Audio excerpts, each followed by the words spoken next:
Please take your seats quickly, ladies and gentlemen. Thank you. Hi guys, and welcome to 1MinuteTennis.com. In today's session, I want to talk to you about how to hold a tennis racket. And I want to show you the difference between the way the pros hold the racket and most recreational players hold the racket, probably you. And then I want to show you how you can achieve the unique way of holding a tennis racket that all professional players use to generate massive power and massive spin. Now, it's fairly common knowledge that holding the racket loose is a pretty good idea, but a lot of the pros hold the racket very, very tightly. Rafa Nadal, he has blisters and tape all over his hands because of his death grip on the racket. But nobody says that Nadal has a problem in generating power and speed. So if it's not a loose grip, then what is it? What's the difference between the way the pros hold the racket and recreational players?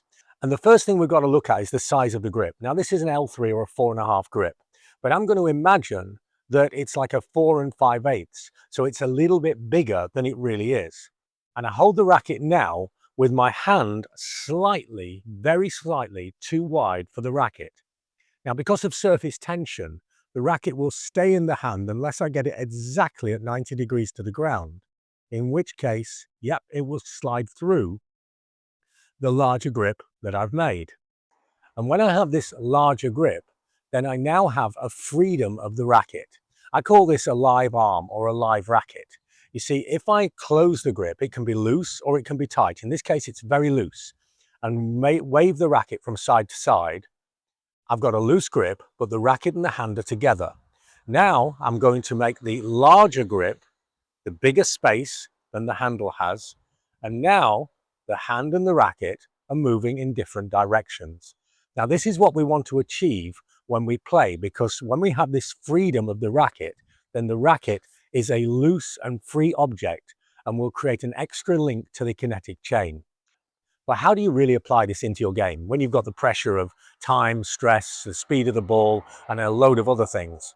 And to do this, what you've got to do is find the bounce, not the rocking motion, but the bouncing motion. Let me show you what I mean, show you what the difference is, and then you'll get more power in your forehand almost straight away.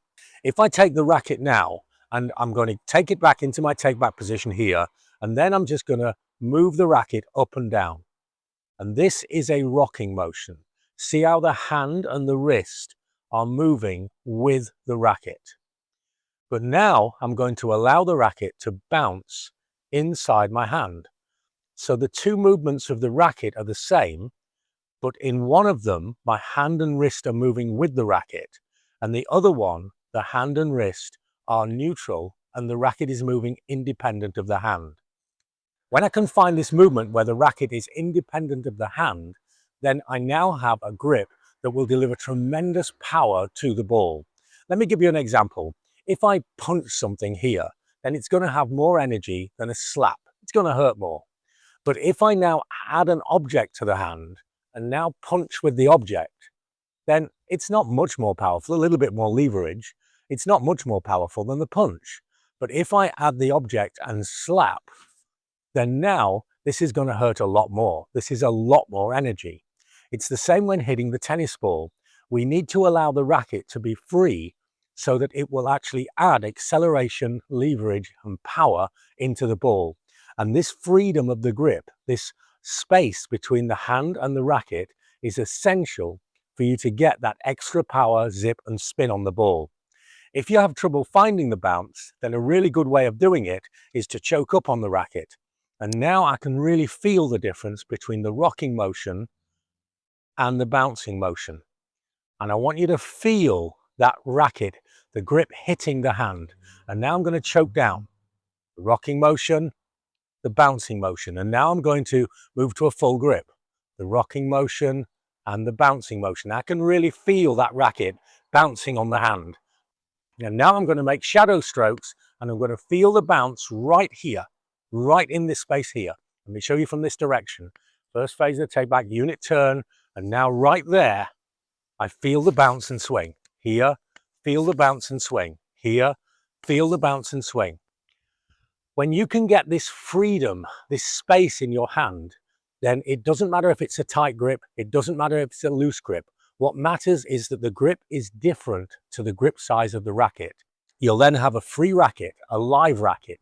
You'll have more power and more spin, and yet you change nothing with the strokes.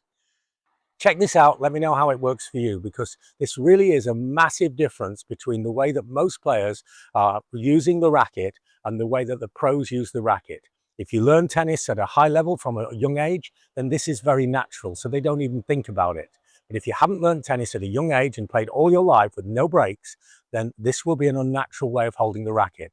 But it will be better. It'll give you more power, more spin, and it's easier. I hope you like my ideas on tennis, and if you want more information or more help with your game, have a look at our books on Amazon or check out our online coaching service.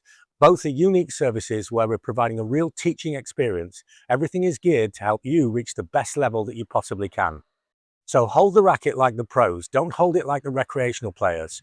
Doesn't matter if it's loose, doesn't matter if it's tight, but what does matter is that it's live, is that the racket is independent of the hand. And when it's independent of the hand, you'll get way more power, way more spin, and a lot less effort. Thanks for watching, and see you next time for more unique tennis lessons that really work.